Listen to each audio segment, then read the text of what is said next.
The last time Ukrainian-born U.S.-based dance champion Antonina Skobina spoke to her mother in Mariupol, she heard bombings and shootings over the phone. The last conversation was that my mom said that the electricity has been cut off, heating has been cut off. That was March 2nd, nearly 2 months ago.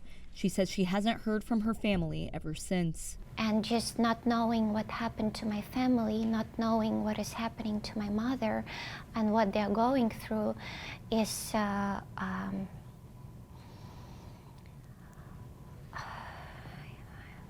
it's beyond painful.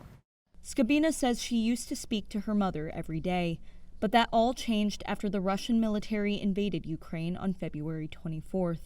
The strategically located Mariupol became a hotspot of the conflict, and dead bodies can now be found all across the city. In Mariupol, there is no cellular connection, so people cannot also travel in between the neighborhoods. You know, it's not like you can just walk to my mom's house and check if she's okay.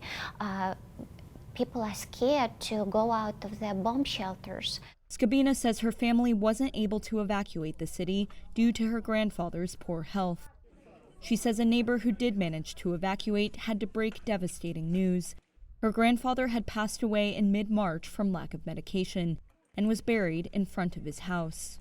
At this point, I don't even have maybe tears left, even though I still feel them coming now, but I have been crying in the beginning like non-stop, and it's just a feeling of complete disbelief that this is happening.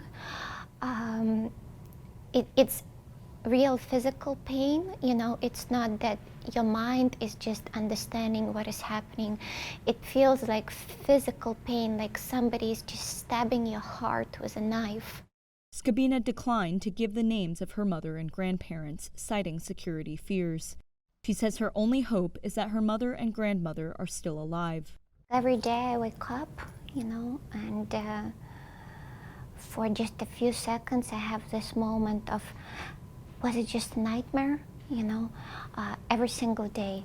And then I just grab my phone and I understand, no, it's the reality.